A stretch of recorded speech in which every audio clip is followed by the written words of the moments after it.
baginda Rasulullah Muhammad sallallahu alaihi wasallam. Makanya di dalam Al-Quran diterangkan, huwallazi ba'atsa fil ummiyina rasulan minhum yatslu alaihim ayatihi wa yuzakkihim wa yu'allimuhumul kitaba wal hikmah wa in kanu min qablu lafi dhalalin mubin. Dialah Allah yang mengutus rasulnya baginda Rasulullah Muhammad sallallahu alaihi wasallam yang buta huruf dari kalangan mereka sendiri, yang membacakan Al-Quranul Karim, membacakan ayat-ayat suci Al-Quran. Lalu poinnya adalah mensucikan mereka. Jadi keselamatan itu didatangkan oleh Allah dengan mengikuti baginda Rasulullah Muhammad sallallahu alaihi wasallam, karena beliau baginda Rasulullah Muhammad sallallahu alaihi wasallam ketika diikuti instruksi baik perintah dari Allah maupun penjelasan Rasulullah terhadap perintah tersebut yang disebut sunnah, maka orang-orang yang mengikuti beliau disucikan. Dan orang yang suci tempatnya hanya di dalam surga. Orang suci itu tidak di neraka, tetapi tempatnya di surga. Dan Rasulullah Muhammad sallallahu alaihi wasallam, siapapun yang ikut kepadanya maka dikatakan wa yuzakkihim, beliau mensucikan mereka. Lalu kemudian pertanyaan yang berikutnya, kemana hendak mereka itu pergi ketika kemudian mereka dituntun untuk menuju kepada keselamatan? Apa tempat ibadahnya? Allah Subhanahu wa taala menerangkan, bismillahirrahmanirrahim, ya ayyuhalladzina amanu idza nudiya lis-salati min yaumil jumu'ah fas'au ila zikrillah wa zarul bai' dzalikum khairul lakum in kuntum ta'lamun. Fa idza qudiyatis shalah fantashiru fil ardh wabtagu min fadlillah wazkurullah katsiran la'allakum tuflihun. Jadi ketika Anda bertanya kepada saya, kemana hendak pergi orang-orang itu kemudian menjadi tempat peribadatan, maka lihat kemana umat Islam mendirikan sholat Jumat. Maka disitulah tempat rumah ibadah yang benar menyembah kepada Allah. Ya ayyuhalladzina amanu idza nudiya lis-salati min yaumil jumu'ah, dan salat Jumat itu hanya didirikan di masjid. Demikian dari saya. Terima kasih.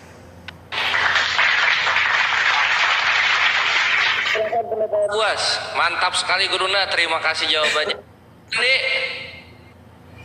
Oke, menyembah itu Wah, bisa. Bang Andis tenggelam dalam lautan fakta. Silakan pendeta. Dari menyembah bisa sungguh-sungguh menyembah. Dalam arti postur tubuhnya itu menyembah.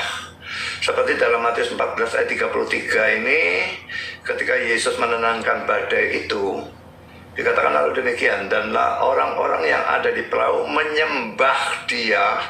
Saya yakin yang digunakan roh kuneo, biarpun saya tidak melihatnya. Katanya sesungguhnya engkau anak Allah. Pikirkan saudara ya, mereka menyembah Yesus dan menyebut sebagai anak Allah. Pada saat itu orang-orang Yahudi itu adalah satu-satunya bangsa monoteis di dunia, karena Islam belum ada. Dan mereka menyembah Yesus, menyebut dia sebagai anak Allah. Kalau anak Allah itu bukan Allah, tidak mungkin mereka menyembah dia. Jadi memang bisa dilakukan dengan postur tertutup menyembah sujud, tetapi menurut saya tidak ada keharusan seperti itu. Pada waktu kami pergi ke gereja berbakti itu termasuk dalam ayat yang tadi dikatakan oleh Bang Suma dalam Matius pasal 4 ayat yang ke-10 ya. Hanya kepada dia sajalah engkau berbakti ya. Jadi berbakti, berdoa, memuji Tuhan melalui nyanyian, doa itu kan disebut sebagai sembahyang ya. Jadi ya seperti itu termasuk penyembahan juga. Bentar ya. Tanda Imamat 19 Imamat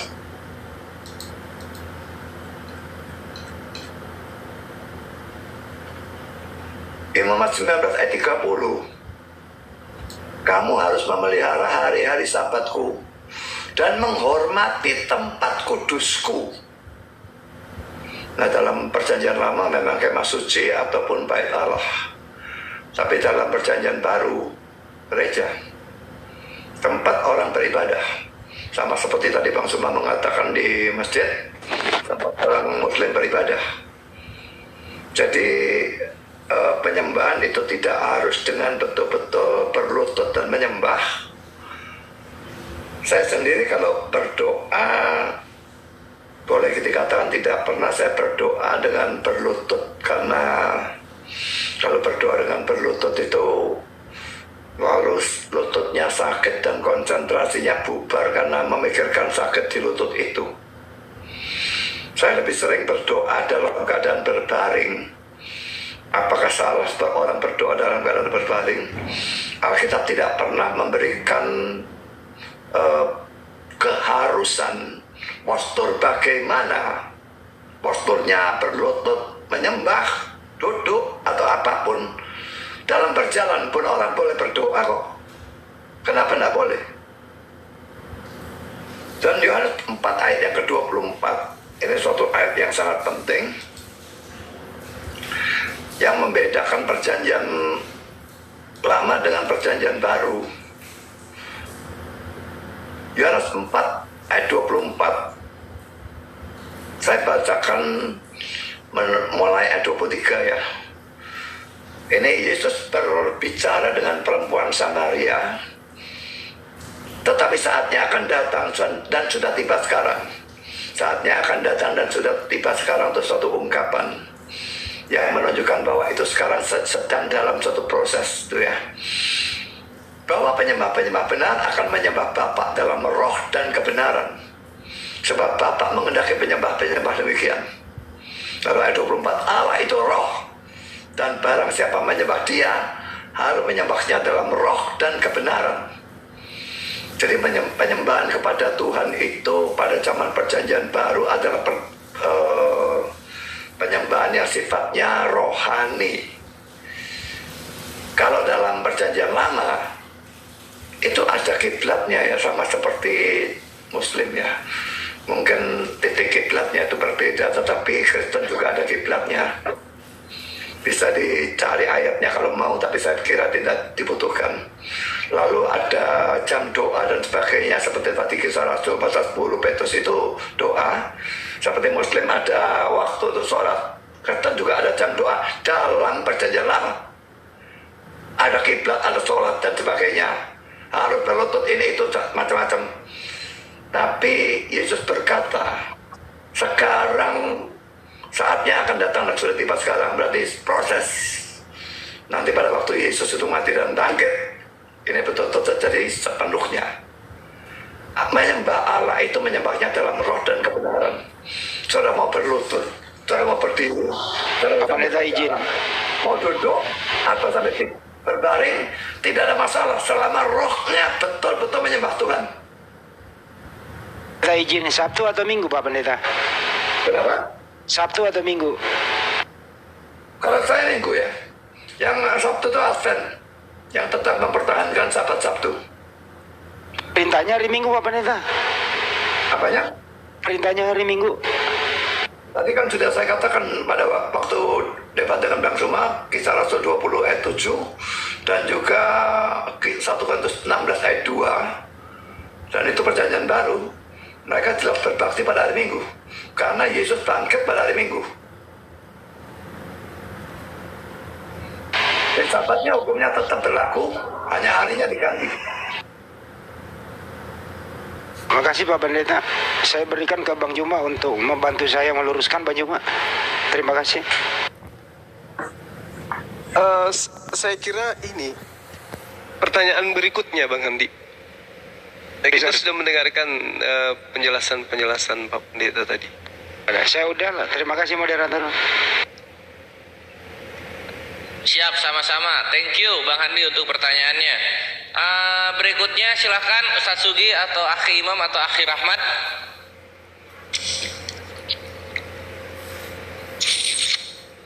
Ustadz Sugi, Akhi Imam. Baik, terima kasih Bang Kores. Atau Bang Ya. Hen dulu, Bang Hen dulu.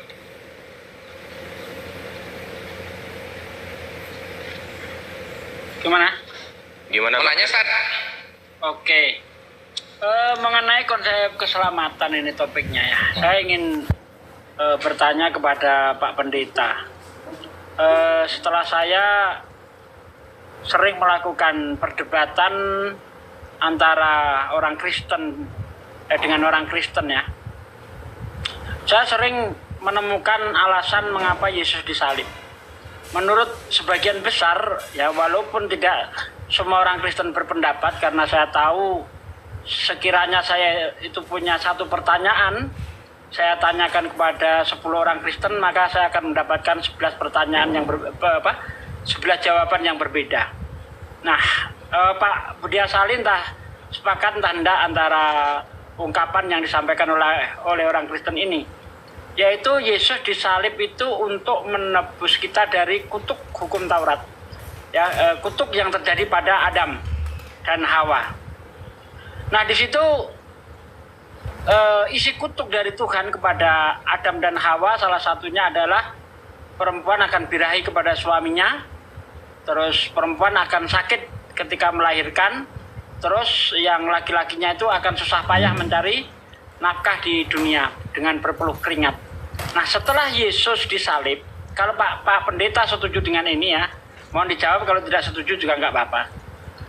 Kalau Yesus memang disalib untuk menghilangkan kutuk yang dilakukan oleh Adam itu, apakah sekarang setelah Yesus disalib, apakah tidak ada orang yang merasakan kesusahan untuk mencari makan, perempuan susah melahirkan, kesakitan melahirkan, apakah itu sudah tidak ada lagi?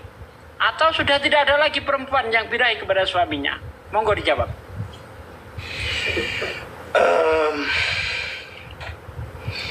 Adam dan Hawa ini di dalam Kejadian pasal 3 ya. Yang dikutuk bukan Adam dan Hawa sebetulnya ya. Kalau mau bicara secara hurufiah ya, kata kutuk kepada Adam dan Hawa itu tidak ada. Kejadian 3:15 lalu berfirman Tuhan kepada ular itu atau setan ya, karena engkau berbuat demikian, terkutuklah engkau di antara segala ternak dan di antara segala binatang hutan. Dengan perutmu lah engkau akan menjadikan debu tanah lah yang akan kau makan seumur hidupmu. Lalu ayat 15, aku akan mengadakan permusuhan antara engkau dan perempuan ini, antara keturunanmu dan keturunannya. Keturunannya akan meremukkan kepalamu dan engkau akan meremukkan tumitnya. Lalu firman-Nya kepada perempuan itu, susah payahmu waktu mengandung aku buat sangat banyak. Dengan kesakitan engkau akan melahirkan anakmu, namun engkau akan birahi kepada suamimu dan ia akan berkuasa atasmu. Lalu firman-Nya kepada manusia itu, kepada Adam ya, karena engkau mendengarkan perkataan istrimu dan makan dari buah pohon yang telah kuperintahkan kepadamu jangan makan daripadanya, maka terkutuklah tanah karena engkau, bukan Adam ya, tapi tanah karena engkau dengan bersusah payah engkau akan mencari rezeki dari tanah seumur hidupmu. Semak dan duri dan rumput duri akan dihasilkannya bagimu, dan tumbuh-tumbuhan di padang akan menjadi makananmu. Dengan berpeluh engkau akan mencari makananmu sampai engkau kembali lagi menjadi tanah, karena dari situlah engkau diambil, sebab engkau debu dan engkau akan kembali menjadi debu. Jadi kalau saya menganggap bahwa ayat-ayat ini menunjukkan bahwa pada waktu mereka berbuat dosa mereka dihukum, tanah dikutuk. Sebetulnya kalau manusianya dikatakan dikutuk juga benar juga, karena setiap dosa itu membuat orangnya terkutuk. Dan karena itu bukan hanya Adam dan Hawa yang dikutuk, tetapi semua manusia. Karena semua manusia berbuat dosa kecuali Yesus. Semua manusia itu terkutuk. Karena itu Yesus harus mati melalui kematian terkutuk, yaitu mati melalui salib. Maka baru orang yang percaya kutuknya dicabut.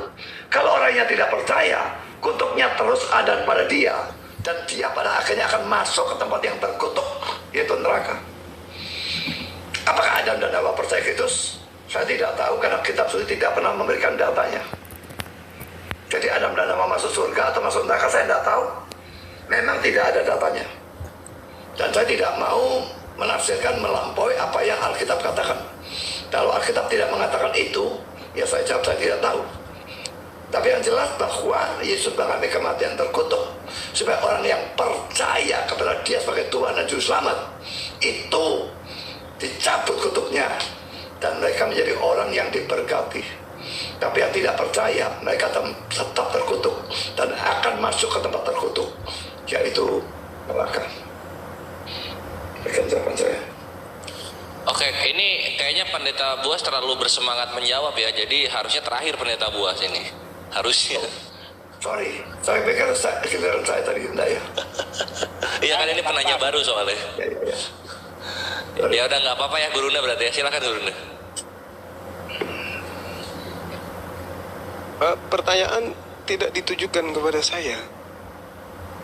Oh, Gurunda nggak menanggapi berarti ya? C.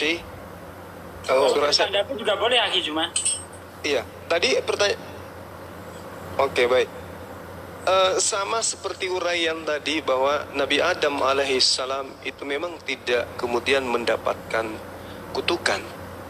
Dengan demikian, ya Roma 5 nomor 12 harus dihilangkan dari Bible. Karena di situ diterangkan justru Adam yang membuat dosa dan menjalarkan dosa itu ke bumi sampai kepada semua keturunannya. Kalau Al-Quran jelas fatalakka Adamu min rabbihi kalimatin fataba alaih. Jadi kemudian Allah menerima taubatnya.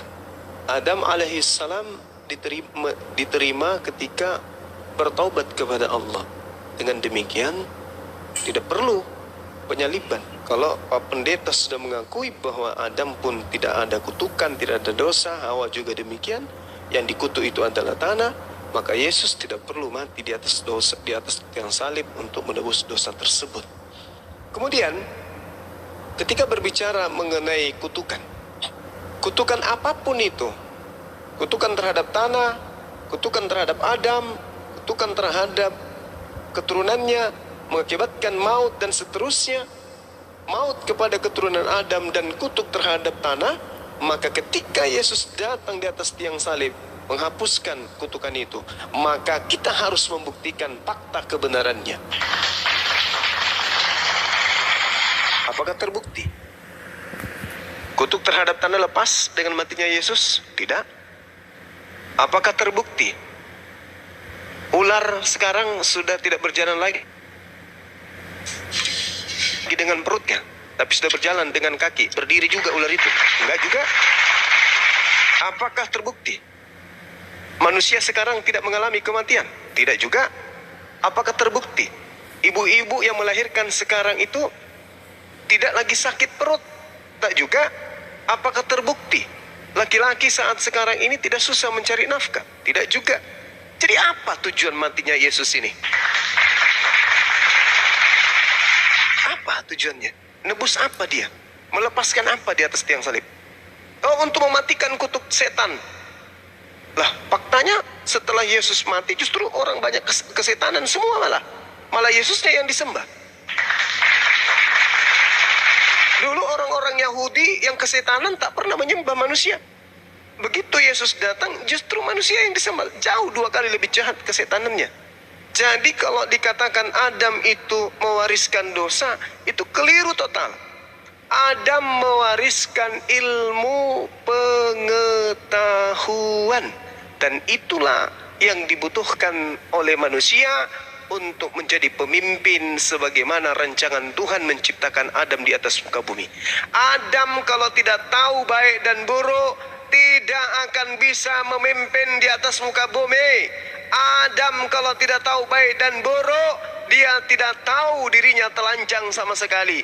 Kalau Adam tidak tahu dirinya telanjang sama sekali, bagaimana bisa dia kemudian menjalankan misi Tuhan untuk menjadi pemimpin di atas muka bumi, sedangkan memimpin Uco aja untuk pakai celana tidak sanggup. Demikian. Oke, thank you tanggapannya Gurunda. Silahkan Muslim Akhir Ahmad, mungkin ada pertanyaan. Untuk kawan Kristen silahkan naik ya, supaya berimbang. Jadi kalau dari kawan Kristen chat aja di bawah, saya Kristen gitu. Ya silahkan Akhir Ahmad. Terima kasih banyak kepada Bang Kores. Salam semuanya, Assalamualaikum. Mungkin saya ingin bertanya kepada Pak Buas, Pak Budi ya, Pak Pendeta. Di sini saya ada dua pertanyaan. Yang pertama, bagaimana konsep penebusan ataupun konsep keselamatan di dalam Kristen terhadap orang yang belum diberikan kemampuan untuk memilih antara menerima atau menolak Yesus sebagai Tuhan. Studi kasusnya seperti anak-anak yang lahir kemudian dia meninggal, atau orang gila yang tidak punya akal untuk memilih Yesus sebagai Tuhan atau menolak Yesus sebagai Tuhan. Itu yang pertama. Yang kedua, mengenai konsep keselamatan tadi, kematian Yesus di tiang salib itu, apa tadi pertanyaannya? Yang kedua, udah satu saja dulu, lupa saya yang kedua. Satu aja. Pemerintah Buas bersabar dulu. Guruna silahkan mau menanggapi atau tidak, karena ini pertanyaan satu arah kayaknya.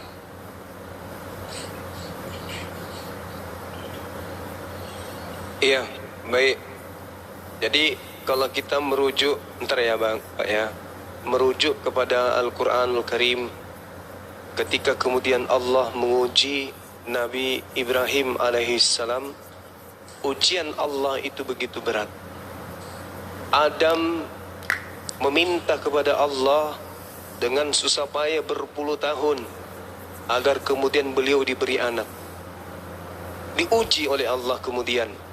Tapi ujiannya Adam lulus.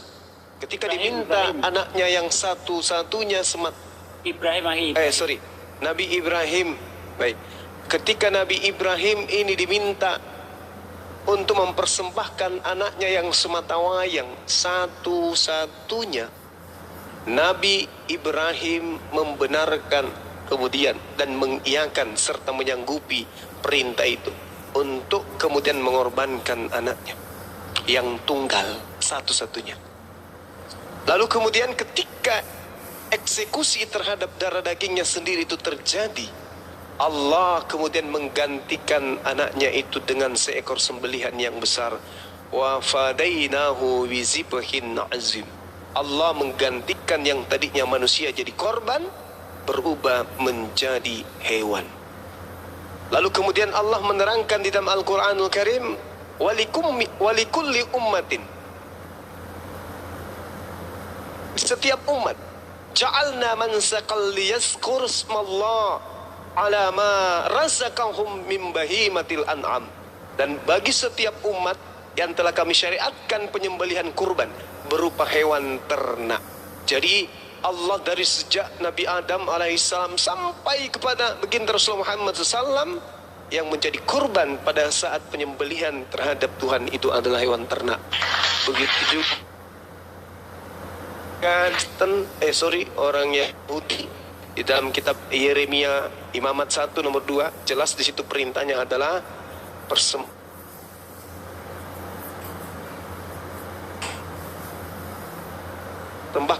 kurban kepada Tuhan, hendaklah mereka mempersembahkan hewan ternak, kambing domba, sapi lembu. Sembahan kepada Dewa Molok. Jadi ketika ada perintah penebusan dosa, saya katakan bahwasanya orang-orang Yahudi diperintahkan mempersembahkan penebusan dosa dalam Keluaran 29 nomor 14. Persembahan penebusan dosa itu menggunakan hewan kurban. Bahkan dengan kotoran sapi pun penebusan dosa itu bisa dilakukan.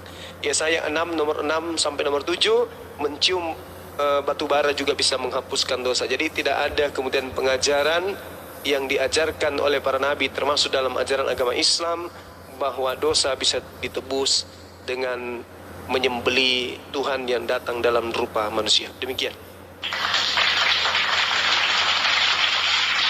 Mantap guruna kami. Silakan Pendeta Buas, masih ingat pertanyaannya? Oke, sedikit menanggapi Bang Zuma. Domba itu memang dalam perjanjian lama, tapi ya ini saya kesukaran itu menjelaskan bagian ini karena tipologi itu hanya ada di dalam Kristen.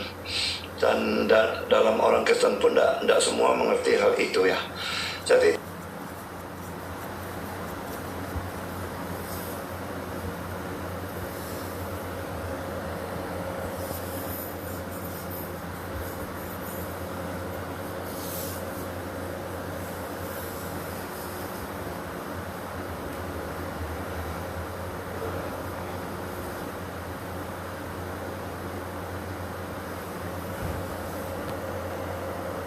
imam manusia.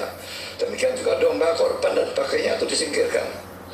Lalu sedikit tentang Ismail, bagaimana mungkin Ismail disebut sebagai anak tunggal, saya tidak habis pikir ya. Karena ada Ishak, mana bisa tunggal. Kalau dari sudut Kristen, Ishak disebut tunggal karena dia anak perjanjian. Tuhan memberikan janji kepada Abraham dan Sarah untuk mendapatkan seorang anak, dan janji baru digenapi setelah 25 tahun. Karena itu anak perjanjian, maka dia itu dianggap sebagai satu-satunya anak. Dan Ismail, anak dari Hagar yang adalah seorang hamba, itu tidak diakui. Jadi kalau Ishak itu anak tunggal, itu masih bisa dibenarkan. Tetapi kalau Ismail anak tunggal, saya tidak mengerti bagaimana bisa dibenarkan. Lalu ada pertanyaan tadi ya, bagaimana konsep penebusan Kristen tentang anak atau bayi yang mati, orang gila. Saya mungkin boleh tambahkan orang yang tidak pernah mendengar Injil ya. Tidak pernah mendengar Injil itu juga tidak bisa memilihkan. Kalau anak mati atau bayi mati, saya jawab saya tidak tahu bayi mati itu masuk ke mana. Di satu pihak dia tuh punya dosa asal, dan dosa asal seharusnya cukup membuat Allah itu murka kepada dia. Tapi di lain pihak dia tidak punya dosa dari diri sendiri, dosa perbuatan atau actual sins itu tidak ada sama sekali dalam dirinya. Sehingga kalau hanya karena dosanya Adam dia harus masuk neraka, ini rasanya juga aneh. Jadi saya jawab saya tidak tahu kalau bayi mati. Tapi kalau orang gila, tidak ada orang gila itu sejak bayi. Waktu bayi masih waras otaknya. Kecuali orang idiot itu lain. Lahir sebagai orang idiot itu juga tidak bisa memilih. Nasibnya bagaimana? Sama seperti bayi mati saya tidak tahu. Tapi kalau orang gila, dia tidak mungkin gila dari lahir. Mungkin SMP, SMA, fakultas atau apapun, pokoknya sudah dewasa baru gila. Karena stres atau apapun menjadi gila. Dan kalau saya berpendapat dia gila, itu menunjukkan bahwa pintu pertobatan itu ditutup bagi dia. Kecuali gilanya bisa disembuhkan. Kalau tidak, karena dia sudah berbuat dosa, dia masuk neraka. Pada waktu itu dia bisa percaya Kristus, tapi dia tidak percaya, lalu menjadi gila. Pintu pertobatan ditutup, tidak bisa lagi percaya Kristus, dia masuk neraka. Lalu juga dengan orang yang tidak pernah mendengar Injil, tidak ada keharusan bagi Allah untuk memberikan Injil kepada semua orang. Jadi ada orang-orang yang mendengar Injil sebetulnya itu mendapatkan berkat luar biasa. Karena kalau mereka mendengar Injil, maka mereka ada kemungkinan diselamatkan. Kalau mereka percaya. Tapi mendengar Injil dan mereka tidak percaya, mereka malah masuk neraka lebih dalam. Karena mereka diberi sesuatu, mereka tidak menanggapi, dosanya makin hebat. Makin mengerti Injil, makin tetap tidak percaya, lebih hebat lagi hukumannya. Tapi kalau dia tidak pernah mendengar Injil sama sekali, tetap dia dihukum menurut hukum hati nuraninya. Orang yang punya Taurat dihakimi berdasarkan Taurat. Orang yang tidak punya Taurat dihakimi berdasarkan hukum hati nuraninya. Maksudnya kalau dia tidak pernah mendengar Injil, tidak bisa Allah berkata, mengapa kamu tidak pernah mendengar percaya Injilku? Dia akan Jablo aku tidak pernah dengar kok. Tapi apakah itu menyelamatkan dia? Tidak mungkin. Dihakimi berdasarkan Taurat pun tidak ada orang yang lulus. Karena seperti saya katakan, tidak ada orang bisa taati Taurat. Harus taat sempurna. Dihakimi berdasarkan hukum hati nurani, sama saja. Tidak ada orang bisa mentaati hukum hati nuraninya dengan sempurna. Jadi orang yang tidak pernah mendengar Injil itu pasti masuk neraka. Karena itulah maka orang-orang Kristen berusaha mati-matian memberitakan Injil, mengirimkan misionaris ke bahkan pelosok-pelosok Cirebon. sampai mereka dimakan oleh orang-orang kanibal dan sebagainya. Mati tetap dikirimkan lagi, mati tetap dikirimkan lagi. Karena mereka tahu kalau orang-orang kanibal dan sebagainya yang di hutan, di mana di ujung gunung yang tidak pernah mendengar Injil, kalau mereka terus tidak pernah mendengar Injil, tidak ada harapan keselamatan. Tapi kalau mereka mendengar Injil, sedikitnya kemungkinan mereka percaya dan mereka bisa diselamatkan. Jadi berusaha mati-matian untuk memberitakan Injil kepada semua orang. Sekian jawaban saya. Mantap ya, dari sini kita bisa memahami bagaimana iman Kristen soal keselamatan apa tadi Boleh. bayi. Ya boleh. Kebetulan saya sudah ingat pertanyaan kedua. Singkat saja, singkat izin ya. Izin Pak Pendeta. Ini juga terkhusus untuk buat Pak Pendeta Budi. Saya baca ini di dalam Yehezkiel 8:30. Kemudian di dalam Yehezkiel 18:30. Kemudian Mazmur 62:12, Matius 16:27, Matius 16:27, Yohanes 5:29. Nah, dari semua konteks ayat yang saya kemukakan kepada Pak Budi, intinya di sana adalah manusia akan dihukum sesuai dengan perbuatannya. Pertanyaan saya, bagaimana Pak Budi menjelaskan tentang ayat-ayat yang saya sampaikan bahwa manusia itu akan dihukum dengan sesuai perbuatannya, tetapi realitanya di dalam iman Kristen Adam yang berbuat, Pak Budi juga harus kena buahnya. Silakan Pak Budi. Yehezkiel 18 ayat 30 ini bukannya salah ayat ya, bukannya ayat 20.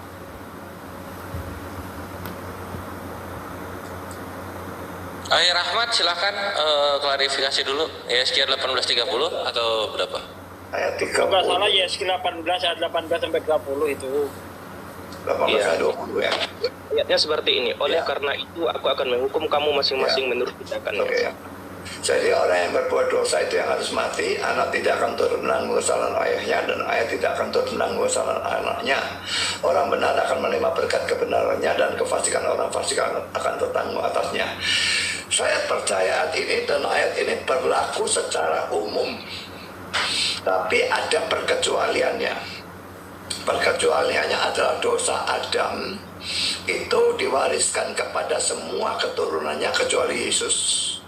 Lalu pada waktu Yesus mati di atas kayu salib, dosa dari orang-orang yang ditebus oleh dia ditanggungkan kepada dia, dan dia dihukum karena dosa-dosa itu. Lalu waktu Yesus sudah bangkit, kebenaran Yesus itu diperlakukan kepada orang-orang yang percaya. Jadi 3 perkecualian. Ini hukum berlaku umum, tapi ada perkecualiannya. Sama seperti misalnya Roma 3:23 mengatakan semua orang telah berbuat dosa. Apakah berarti Yesus berbuat dosa? Ibrani 4 ayat 15 dan 2 Korintus 5 ayat 21 jelas mengatakan Yesus tidak pernah berbuat dosa. Dan Yesus pernah menantang, siapa di antara kamu bisa membuktikan bahwa aku berbuat dosa? Tidak ada dari mereka yang bisa membuktikan. Pontius Pilatus mencari apapun dosanya. Dia bilang, aku tidak menemukan kesalahan apapun. Jadi Yesus tidak ada dosa. Itu perkecualian. Roma 3:23 itu berlaku umum. Semua orang telah berbuat dosa. Tapi Yesus dikecualikan, dia tidak pernah berbuat dosa. Lahir tanpa dosa asal. Dan hidup suci murni sepanjang hidupnya tanpa pernah berbuat dosa satu kali pun. Jadi seperti itulah Yeskiel 18 ayat 20 dan bagainya ini. Memang ini hukum berlaku umum, tetapi ada 3 perkecualian yang saya sebutkan tadi. Dosa Adam diwariskan kepada keturunannya kecuali Yesus. Lalu dosa-dosa orang yang ditebus ditimpakan kepada Yesus, dan Yesus dihukum untuk dosa-dosa itu. Lalu kebenaran Yesus diperlakukan untuk orang-orang yang percaya. Sehingga sekalipun saya ini bukan orang yang baik, tetapi saya disebut sebagai orang benar, disebut sebagai orang kudus. Orang Kristen disebut seperti itu. Orang benar, orang kudus. Apakah karena memang hidupnya benar? Apakah karena memang hidupnya kudus? Tidak. Tapi kebenaran Yesus diperlakukan bagi kami. Makanya kami disebut sebagai orang benar dan disebut sebagai orang kudus. Sekian jawaban saya. Oke, terima kasih. Gurunda mau menanggapi ya? Ya, Kan udah boleh. ya. Oh iya. Oke. Yang kedua soalnya yang kedua. Silakan. Tidak apa-apa. Itulah ya, ketika pendeta mengatakan Yesus tidak berdosa, itu bahaya. Yesus orang suci, itu bahaya. Yesus orang yang tidak punya salah, itu bahaya kali. Karena ketika kemudian Yesus ini adalah orang yang tidak berdosa, maka haram hukumnya membunuh Yesus. Karena Tuhan mengatakan di Imamat Amsal 6 nomor 16, 6 perkara yang dibenci oleh Allah, bahkan 7 kekejian di dalam hatinya. Salah satunya adalah menumpahkan darah orang yang tidak bersalah. Berarti pembunuhan terhadap Yesus itu adalah kekejian. Pembunuhan terhadap Yesus itu adalah hal yang dibenci oleh Allah. Kemudian di Keluaran 23 nomor 7, jangan kau membunuh orang yang tidak bersalah. Jangan kau membunuh orang yang benar, sebab aku Tuhan tidak akan membenarkan orang yang bersalah. Dengan demikian, Yesus orang yang tidak bersalah, Yesus orang yang benar, haram hukumnya dibunuh. Barang siapa yang membunuh Yesus, maka dia adalah pelaku dosa. Berarti pembunuhan terhadap Yesus, penyaliban terhadap Yesus akan melahirkan dosa, bukan melahirkan penghapusan dosa. Kenapa? Karena pembunuhan terhadap Yesus itu adalah pelanggaran besar terhadap perintah Tuhan pencipta langit dan bumi yang diimani oleh orang-orang Yahudi. Saya kira begitu dari saya, ya teman-teman sekalian, bahwa penebusan dosa itu memang tidak ada kemudian dasar pijakannya di dalam kitabnya orang Yahudi, sehingga pembunuhan terhadap Yesus ini adalah dosa besar. Orang-orang yang mengimani dosa besar sebagai keselamatan itu adalah orang yang zalim, orang yang fasik menurut Al-Quranul Karim. Demikian. Terima kasih. Mantap. Ya. Dari Kristen, Bang Kores. Iya. Nah ini berikutnya ada si 70 kali 7. Silakan 70 kali 7. Pertanyaannya yang untuk 2 arah. Sebenarnya aku nggak mau bertanya, aku mau menjawab tadi terkait penghakiman tadi. Ngarang. Salah. Nanti lu tunggu sejam lagi baru lu mempunyai hak Atau untuk inilah ini. menjawab pertanyaan. Nggak ada menjawab, bertanya. Ini acaranya acara Pendeta Buas sama Gurunda Zuma. Oke ya, bertanya ya kalau gitu ya. Iya. Oke, aku pengen tahu tentang saksi dalam Islam itu. Kalau di Kristen, saksi itu Yesus. Yesus yang menjadi saksi kami. Artinya Yesus saksi, kami terdakwa. Di dalam Islam itu bagaimana? Terima kasih. Oke, thank you. Ini satu arah, artinya Pendeta Buas mungkin silakan mau apa? Nanti aja. Gurunda, silakan. Jadi kalau di Islam itu bersaksi itu harus sesuai dengan apa yang benar-benar ada gitu loh. Tidak boleh tidak sesuai dengan fakta. Makanya di dalam Al-Quran itu dijelaskan jangan engkau berbohong, karena orang yang berbohong itu adalah orang yang melakukan saksi dusta. Contoh misalnya orang yang mengatakan Yesus lahir di tanggal 25 Desember. inilah dasarnya kenapa kemudian umat Islam itu dilarang untuk mengatakan selamat Natal, karena itu adalah suatu perbuatan yang tidak punya dasar pijakan di Bible bahkan. Nah, untuk itulah kemudian kami tidak boleh melakukan satu kebohongan. Al-Quran menarasikan dengan sangat jelas dalam surah Al-Baqarah ayat 42 dan juga ayat ke-283. Allah Subhanahu wa taala menyeru kepada kami, janganlah kamu menyembunyikan kesaksian, karena barang siapa yang menyembunyikannya sungguh hatinya kotor. Yang dimaksud kesaksian di sini adalah berkata sesuai dengan fakta kebenaran. Kalau benar katakan itu adalah suatu kebenaran, jangan disembunyikan. Jangan sesuatu yang benar-benar ada, benar-benar nyata kebenarannya kemudian disembunyikan. Sedangkan sesuatu yang tidak ada kemudian itu dipersaksikan. Itu tidak boleh. Ini dilarang oleh Al-Quranul Karim. Jadi kalau di dalam Islam bersaksi itu harus sesuai dengan keadaan yang sebenarnya. Contoh, asyhadu an la ilaha illallah. Kami bersaksi bahwa tiada Tuhan selain Allah. Apa wujud persaksian kami? Ya memang tidak ada Tuhan selain Allah. Apa pembuktiannya? Tuhan itu cuma satu. Makanya Allah mengatakan wala talbisul haqqa bil batil wa taktumul haqqa wa antum ta'lamun. Jangan kamu mencampur adukan kebenaran dan kebatilan. Jangan kamu sembunyikan kebenaran sedangkan kamu mengetahui. Jadi ketika kemudian dikatakan bersaksi tiada Tuhan selain Allah, ya kita harus buktikan. Apakah alam semesta ini ada dua Tuhan? Itu tidak mungkin. Karena kalau ada dua Tuhan, berarti di situ ada dua pencipta. Di situ ada dua kehendak. Kalau ada dua kehendak, kalau misalnya yang Tuhan satu berkehendak mataharinya terbitnya di utara, maka kemungkinan Tuhan yang satu terbitnya di barat. Apa yang terjadi? Hancur dunia ini. Oleh karena itulah kemudian mustahil Tuhan itu satu, dua. Maka kami kemudian mempersaksikan Tuhan itu cuman satu. Demikian.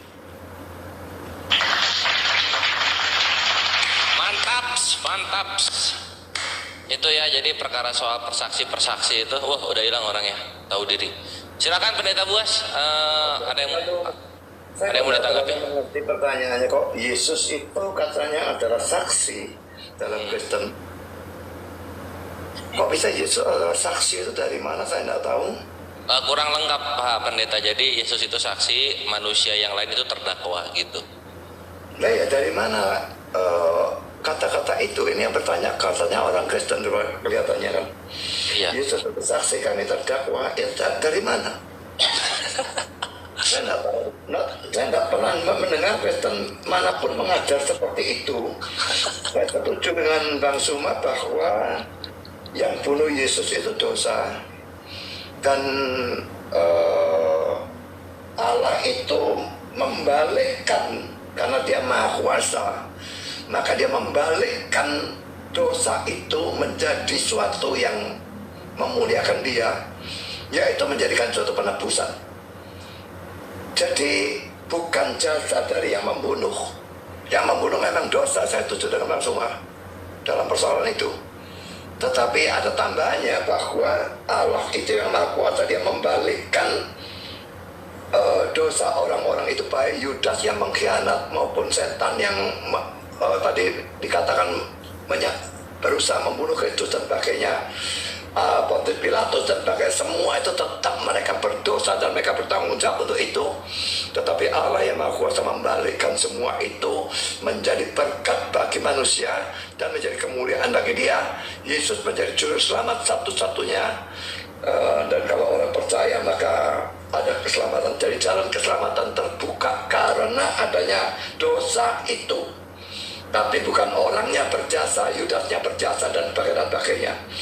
Dan tentang Natal 25 Desember, saya setuju juga dengan Bang Suma, tidak ada dalam Alkitab. Karena itu kami, maksud saya dan gereja saya tidak pernah merayakan Natal pada tanggal 25 Desember. Mantap, Tanggal 25 Desembernya jatuh pada hari Minggu. Kami merayakan Natal tanggal sebelumnya. Kalau tidak salah kemarin ini kami merayakan Natal pada tanggal 17 Desember. Memang kami tidak tahu Yesus itu dilahirkan kapan.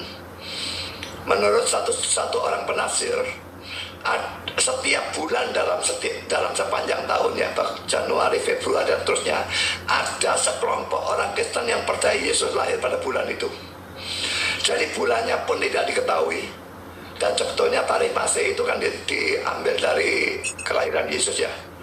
Tapi itu salah juga, karena dikatakan dalam Alkitab Yesus itu lahir pada zaman Raja Herodes. Dan Herodes itu mati menurut sejarah, Herodes mati pada tahun 4 sebelum Masehi. Jadi tidak mungkin Yesus lahir pada tahun 1 Masehi. Yesus lahir diperkirakan tahun 4 sampai tahun 8 sebelum Masehi. Jadi jangankan tanggalnya, bulannya tidak diketahui, tahunnya tidak diketahui. Jadi Natal tanggal 25 Desember itu hanya suatu tradisi. Saya tidak pernah merayakan Natal 25 Desember untuk menunjukkan kepada orang bahwa kami memang tidak tahu tanggalnya. Tapi merayakan Natal menurut saya merupakan sesuatu yang sangat bagus untuk dilakukan, karena pada Natal itu banyak orang yang tidak pernah datang ke gereja. Jadi pada Natal itu sesuatu kesempatan yang baik untuk memberitakan Injil, karena itu tidak pernah ada kebaktian Natal yang saya lakukan yang dimana saya tidak memberitakan Injil. Harus memberitakan Injil. Jadi tidak tanggal 25 Desember, mau tanggal berapapun terserah, cuma kita tidak perlu terlalu ekstrem. Lalu bulan Juni perayaan Natal itu ya, biarpun ada kelompok orang Kristen yang percaya itu, tapi kalau itu cuma sedikit dan kami merayakan Natal pada bulan Juni, orang akan anggap kami gila. Ini bisa malah menjadi batu sandungan. Jadi kami merayakan di sekitar tanggal itu, tapi tidak pada tanggal 25 Desember. Dan saya sendiri dalam berkhotbah dan mengatakan dan bagainya mengatakan kepada jemaat, Natal itu tidak diketahui. Beda dengan Bambang Nursena yang percaya kalau Natal 25 Desember, dan dia membuktikan. Saya tidak percaya omongan dia sama sekali. Mantap. Integritas Pendeta Buas ya. Jadi kawan-kawan Kristen silakan disupport Pak Pendeta Buas ini, karena beliau mempunyai pemikiran yang cukup cerah. Ya, jika ya, jika tidak. Mantap begitu. Tadi Gurunda udah menanggapi, terus Pendeta Buas juga udah. Sekarang kita ke pertanyaan berikutnya. Masih ada lagi nggak yang tersisa sebelum kita masuk ke sesi closing statement ya? Berapa closing statement aja, kasihan Pak Pendeta udah malam nih, jam 12 lebih. Satu aja izin nanya, satu aja. Oh iya silakan. Oh ada Bro Admin mau nanya ya? Iya naik sini Bro Admin. Selamat malam Pak Pendeta Buas. Kemarin saya sudah berbincang-bincang dengan Pak Buas. Mungkin Pak Buas masih ingat bahwa Alkitab kita mungkin sudah dirubah dari Markus yang tidak ada di Kodeks Sinaiticus, 1 Yohanes 5 ayat 7 ayat sisipan. Dan saya pun ketemu di Septuaginta ada umur Salomo 12 tahun dinobatkan menjadi raja, tetapi di Perjanjian Lama tidak ada. Begitu banyak bukti bahwa Alkitab sudah dirubah, begitu banyak bukti bahwa kitab suci yang sebagai pegangan kita untuk mengenal Tuhan yang benar sudah dirubah. Apakah Pak Budi masih terhalang untuk mengucapkan dua kalimat syahadat? Begitu aja Pak. Terima kasih. Mantap. Sebetulnya pertanyaan ini di luar topik ya. Iya. Kalau saya jawab apa enggak? Terserah. Oh, silakan digunakan waktunya atau enggak. Kalau saya memang mengakui bahwa kitab kami itu ada kesalahan-kesalahan. Yang benar sempurna, tidak ada kesalahan sama sekali. Itu cuma apa yang disebut autograf, yaitu Alkitab asli yang langsung ditulis oleh para penulisnya. Tapi yang itu sudah tidak ada. Entah musnah, entah dimusnahkan, karena ditulis pada bahan-bahan yang tidak tahan lama, sehingga sudah tidak ada. Tetapi yang ada adalah salinan-salinan yang kami sebut sebagai manuskrip atau naskah. Dan manuskrip-manuskrip itu memang sudah mengandung kesalahan. Tidak ada dua manuskrip yang identik. Mantap. Lagi-lagi saya mengakui itu. Tapi sekalipun saya mengakui bahwa Alkitab kami ini ada kesalahan-kesalahan dan tidak lagi seperti autografnya, kesalahan-kesalahan itu tidak akan mengubah doktrinnya. Kalau ada yang tidak setuju dengan saya, coba tunjukkan doktrin mana yang akan berubah karena adanya kesalahan-kesalahan itu. Pada umumnya kesalahan bilangan ya.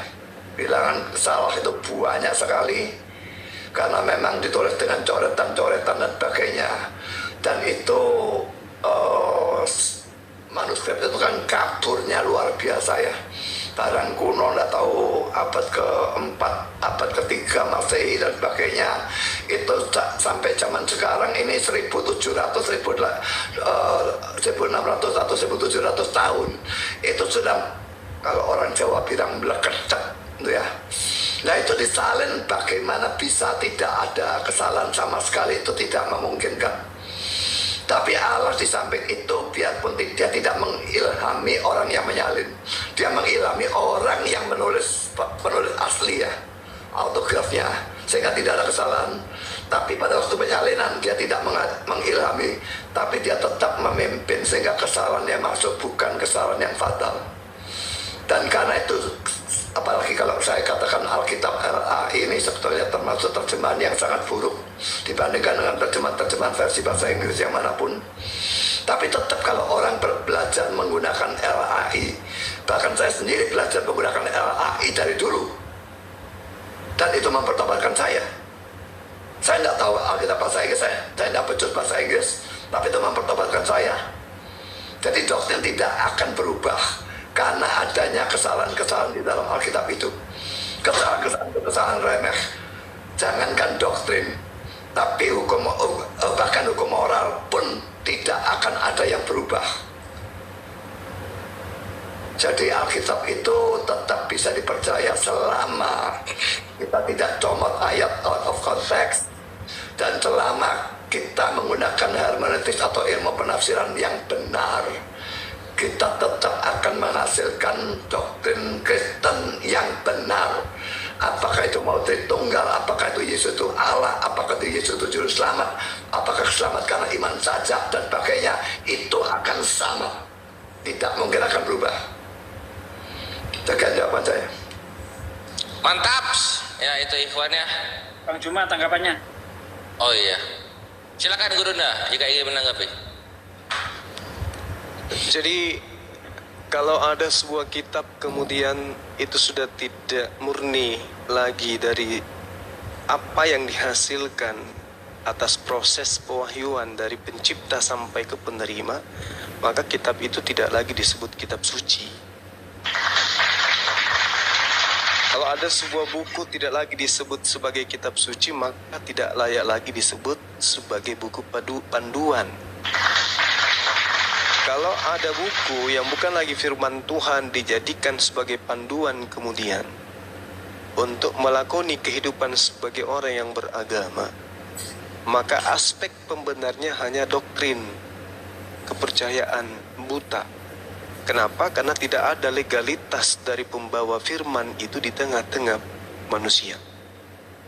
Sedangkan yang dikatakan firman Tuhan, kudu murni firman Tuhan.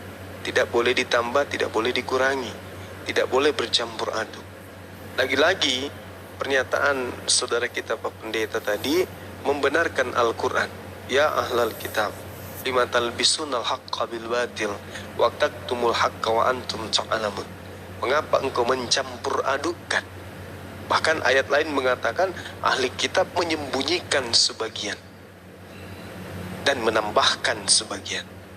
Saya rasa gitu kesimpulan saya, bahwasanya ketika ada sebuah buku panduan agama yang kemudian tidak lagi relevan, dalam arti kata tidak sesuai dengan apa yang diterima sang penerima firman, maka itu tidak pantas lagi disebut sebagai kitab suci karena sudah ternoda oleh tangan-tangan jahil manusia. Demikian. Saya rasa kita closing ya. Kasihan Pak Pendeta udah pukul hampir pukul 1 ya. Ya, Iya, iya, Pak. karena Ini udah jangan lewat. berkecil hati kawan-kawan. Iya, ya. Umi dikit ya. Oke, silakan. Ya aku dikit ya Umi. Jadi jangan berkecil hati gitu kalau misalnya kurang panjang, karena kita masih ada sesi ketiga, yaitu topiknya itu apa Umi? Penyaliban. Itu. Stay tune Ikhwan. Masih ada sesi berikutnya. Silakan Umi. Oke, silakan Bang Kores, itu aja Umi mau menyampaikan tadi ke teman-teman juga seperti itu, jangan berkecil hati karena mengingat juga Pak Budinya sepertinya sudah lelah, karena Pak Budi katanya kalau udah kelewat ngantuk itu malah jadi insom, nggak bisa tidur seperti itu. Jadi insya Allah mudah-mudahan beberapa waktu ke depan kita jadwalkan lagi sesi ketiga tentang penyaliban. Begitu Pak Budi ya. Nanti kita bicarakan topiknya ya. Mau penyalipan atau mau... Baik, nanti kita bicara lagi. Jadi teman-teman tadi ada di bawah ada yang mengatakan jangan keroyokan. Kita nggak keroyokan, dari tadi kan yang bicara hanya Pak Budi sama Bang Zuma saja ya. Walaupun kita di atas banyak yang Muslim, tetapi kita semua silent, kita semua mute ya. Jadi bukan Pak Budi single fighter melawan kalian semua, nggak kayak begitu. Di sini tetap konteksnya yang berdiskusi adalah head to head Bang Zuma dengan Pak Budi. Seperti itu. Silakan Bang Kores. Ya Ikhwan, demikianlah ya sesi tanya jawab kita. Semoga semua yang mendengarkan baik Kristen maupun Islam mendapatkan manfaat dari penjabaran kedua narasumber kita, dan semoga beliau berdua ini Allah berikan umur yang panjang dan juga disertai hidayah Allah selalu. Amin amin warahmatullahi amin. Oke, kita lanjut ke sesi closing statement sebagaimana janji yang kita pegang di dahulu kala. Gurunda akan closing statement pertama, lalu kemudian Pendeta Buas closing statement terakhir. Silahkan Gurunda, waktu dan tempat. Baik, Bismillahirrahmanirrahim. Jadi hasil diskusi kita pada malam hari ini ya sahabat-sahabat sekalian terkait dengan konsep keselamatan. Jadi Tuhan pencipta langit dan bumi itu kemudian bukan makhluk melainkan Khalik. Kita tidak bisa melihatnya. Maka cara kita berhubungan dengan Allah, dengan pencipta kita hanya dengan cara beribadah. Dan ibadah yang kita lakukan harus berdasar kepada apa yang diperintahkan. Kalau kita diperintahkan kemudian berdiri, maka kita berdiri. Perintahkan rukuk, wajib rukuk. Diperintahkan sujud, maka wajib sujud.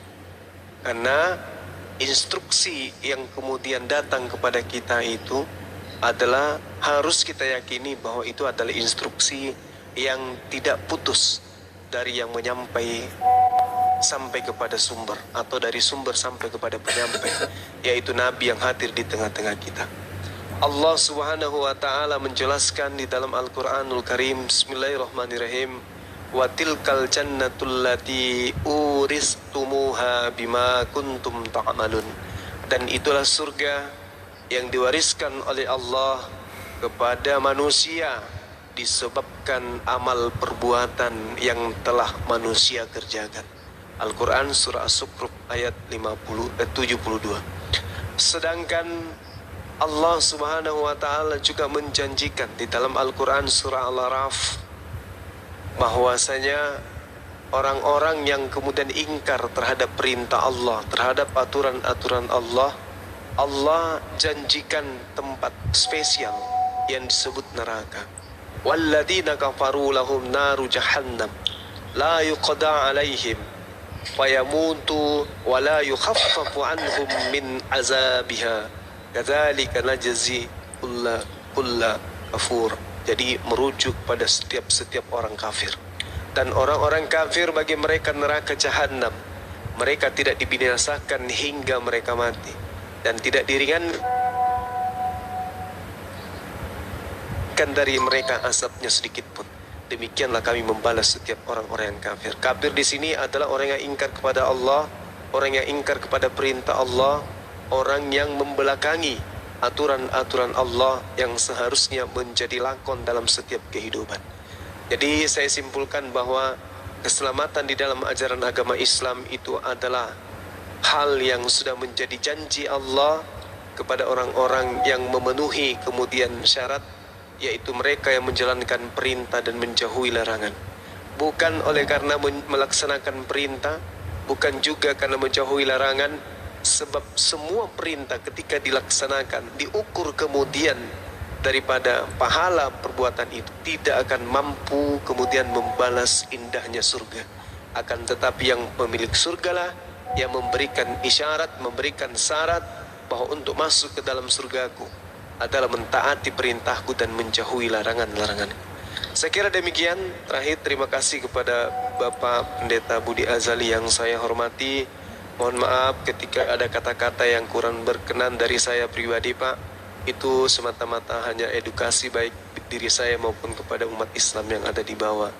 Dan kalau ada hal yang benar, mohon untuk direnungkan untuk sebagai pelajaran kita sebagai tokoh di dalam agama, yang mana agama ini selalu kita beracu bahwa agama ini mengajarkan kemudian manusia menuju kepada keselamatan di hari kemudian. Demikian dari saya. Terima kasih host, terima kasih semua guru-guru saya yang ada di sini dan juga netizen yang ada di bawah, teman-teman yang ada di channel Zulkifli Abbas dan channel-channel yang berafiliasi dengan sahabat semua. Terima kasih dan mohon maaf. Saya akhiri, subhanakallahumma bihamdi asyhadu an la ilaha illa anta astaghfiruka wa atubu ilaih. Salam tauhid, salam satu Tuhan, jayalah Islamku, jayalah Indonesia kita. Allahu Akbar. Assalamualaikum warahmatullahi wabarakatuh dan semangat subuh.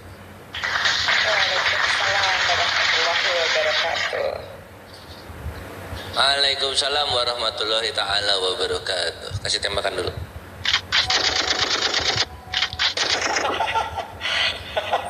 Saya ramai. Pak Budi, Silakan Pendeta Buas untuk ininya, untuk closing statementnya. Saya juga ucapkan terima kasih kepada Bang Suma yang sudah berdiskusi dengan santun, dan kita sebetulnya mestinya semua bersyukur bahwa diskusi bisa berjalan dengan baik dan tidak ada saling hujat dan sebagainya, dan itu sesuatu yang perlu diteladani oleh semua pada waktu berdiskusi. Tidak boleh ada kemarahan atau kebencian, tidak boleh ada saling hujat dan sebagainya. Saya tetap percaya bahwa Yesus itu adalah satu-satunya jalan ke surga, bukan salah satu jalan ke surga. Kalau dia tidak datang ke dunia dan menjadi manusia dan mati di atas kayu salib, semua manusia akan pergi ke neraka.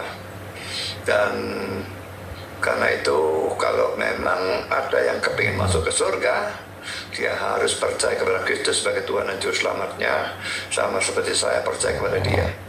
Dan kalau tadi ada komentar-komentar yang mengatakan Pak Buas jadi mualaf saja atau ucapkan kalimat syahadat saja dan sebagainya, saya berikan satu komentar, saudara ya. Orang yang menjadi mualaf maksud saya dari Kristen ya, mualaf kan bisa dari agama lain, tapi ya kalau mualaf dari Kristen itu menunjukkan bahwa dia tidak pernah jadi Kristen yang sungguh-sungguh. Saya akan berikan ayat sebagai bukti ya. Dalam 1 Yohanes 2 ayat 18-19 yang ditekankan ayat 19-nya. Ayat 18 mengatakan, anak-anakku, waktu ini adalah waktu yang terakhir, dan seperti yang telah kamu dengar, seorang antikristus akan datang. Sekarang telah bangkit banyak antikristus. Itulah tandanya bahwa waktu ini benar-benar adalah waktu yang terakhir. Jadi membicarakan antikristus ya. Lalu sekarang ayat 19-nya, memang mereka berasal dari antara kita. Jadi dulunya Kristen ya. Tetapi mereka tidak sungguh-sungguh termasuk pada kita. Bukan Kristen beneran, Kristen abal-abal ini. Sebab jika mereka sungguh-sungguh termasuk pada kita, niscaya mereka tetap bersama-sama dengan kita. Tapi hal itu terjadi. Jadi menjadi antikristus ya, supaya menjadi nyata bahwa tidak semua mereka sungguh-sungguh termasuk pada kita. Saudara, kalau saudara tanya kepada saya, orang Kristen itu, yang Kristen KTP, yang Kristen abal-abal, berapa persen? Kalau saya perkirakan sedikitnya 90%. wow, banyak sekali ya. Ya, itu bagi saya Buset. yang Islam abal-abal saya tidak ngerti. Tapi kalau kita abal-abal, sedikitnya 90%. Itu baru sedikitnya ya. Kalau banyaknya nggak tahu ya. Kalau mereka menjadi mualaf, nah itu bukan sesuatu yang mengherankan. Saya sama sekali tidak merasa aneh kalau mereka menjadi mualaf masuk Islam, karena mereka tidak pernah sungguh-sungguh termasuk pada Kristen. Tapi kalau saudara minta saya menjadi mualaf, atau saudara minta saya mengucapkan kalimat syahadat, saya yakin saya adalah orang Kristen yang sungguh-sungguh. Dan ayat ini mengatakan jika mereka sungguh-sungguh termasuk pada kita, niscaya mereka tetap bersama-sama dengan kita. Bukan saya mau atau saya tidak mau, Tuhan memegang saya.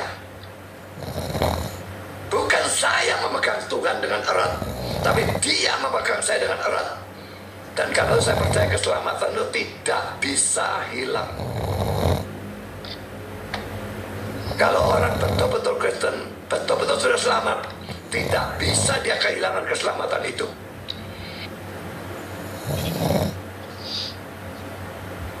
Sekian jawaban saya, atau closing statement saya. Moderator sama host izin mau saya perdengarkan sejenak. Boleh. Iya. Assalamualaikum warahmatullahi Ntar, sorry, belum selesai. Ini ada apresiasi di luar sana yang memantau. Bismillahirrahmanirrahim. Assalamualaikum warahmatullahi wabarakatuh. Saya Kainama, baru berhenti istirahat di daerah Citrep, dan saya dapat telepon yang luar biasa menyampaikan bahwa ada terjadi debat dialog antara Ustadz Zuma dengan Bapak Pendeta Budi Asali. Saya mohon dengan segala rasa hormat, sampaikan salam sayangku untuk Ustadz Zuma, Abang Zuma. Dan yang kedua yang saya ingin sampaikan adalah salam hormat dan luar biasa untuk Pendeta Budi Asali, karena saya diberitahu bahwa debat ini sudah 4 jam. Luar biasa Bapak Pendeta Budi Asali. Wih, daya tahan ya. Hormat Kainama kepada yang terhormat Bapak Pendeta Budi Asali. Salam hormat, sungguh-sungguh hormat dari Kainama untuk Bapak Pendeta Budi Asali. Tolong disampaikan ya Bung Handi, dan juga salam sayang dan salam hormat untuk Ustadz Zuma, Bung Handi, dan semua yang di room. Ada kores juga katanya.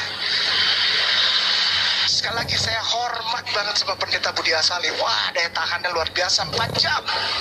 Barakallah. Assalamualaikum warahmatullahi wabarakatuh. Tolong disampaikan. Syukran. Waalaikumsalam warahmatullahi wabarakatuh. Ustadz Kiai, Masya Allah, itu apresiasi dari guru kami, dan alhamdulillah Pendeta Budi Asali beliau juga seorang mualaf gitu. Alhamdulillah.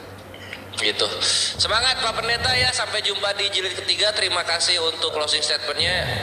Tadi Guruda dapat sound effect, aku juga kasih sound effect ke Pendeta Budi Asali.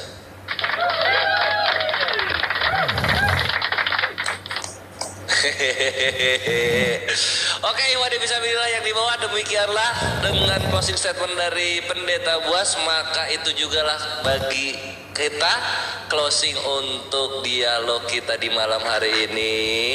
Semoga manfaat dan menghibur, dan juga edukatif, dan juga tercerahkan dari apa yang narasumber sampaikan untuk kalian yang beragama Islam dan Kristen, dan untuk para pembenci-pembenci Gurunda di luar sana. Belajarlah seperti senior kalian Pendeta Buas. Lihat Gurunda gitu, lihat Gurunda santun kan, iyalah, karena itulah Islam. Jikalau yang datang santun, maka kami pun santun. Dan Pendeta Buas membuktikan bahwa hukum kasih masih bisa dipertanggungjawabkan. Mantap Pendeta Buas, mantap.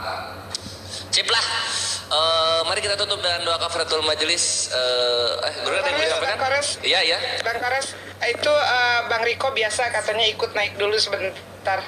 Ya, sekalian saya dulu ya, sebelum kita tutup saya mau mengumumkan adanya daurah Ramadan, yaitu kajian online via Zoom. Ini informasi dari Adinda kita Ustaz Wafi bersama dengan pemateri lainnya. Di sini saya lihat pengumumannya ada juga Dinda Kuryosmoto. Jadi diadakan kemudian Zoom ya untuk daurah Ramadan secara online. Ada beberapa tema kajian yang akan diberikan oleh Ustadz Fafi, diantaranya puasa, zakat, Idul Fitri, kontra Syiah, kontra liberal, kontra Wahabi Salafi, memahami kitab suci Yahudi dan Nasrani, menjawab subhat kafir tema ketuhanan, menjawab subhat kafir tema kenabian, yang akan diadakan tanggal 1 sampai tanggal 7 Ramadan, pukul 5 sampai pukul 6 waktu Indonesia Barat, jam 21 sampai 23 waktu Indonesia Barat, jam 16 sampai 17:30 menit waktu Indonesia Barat. Dalam satu hari ada 3 pertemuan. Jadi fasilitas itu materi kajian, meeting. Kemudian pendaftaran, teman-teman sekalian langsung ketik yang ingin ikut ya. Di sini saya lihat ada dana pendaftarannya. Setiap pendaftar itu mendaftar biaya pendaftaran 350.000 per peserta, dan sudah ada kurang lebih 10 orang yang sudah mendaftar. Kontak langsung ke panitia, nomor HP-nya adalah 0, habis itu 8, setelahnya 2, setelahnya 3, setelahnya 3, setelahnya 1, setelahnya 8, setelahnya 9, lalu 9, lalu 1, lalu 4, lalu 0. Jadi 082, habis itu 331, setelahnya 899, lalu itu 140. Demikian ya teman-teman, bagi teman-teman yang ingin belajar melalui materi kajian daurah Ramadan oleh Dinda kita Gus Wafi, silakan menghubungi kontak yang tadi. Demikian saya umumkan, ini beliau minta untuk disampaikan kepada halayak banyak. Demikian, Assalamualaikum warahmatullahi wabarakatuh dan terima kasih.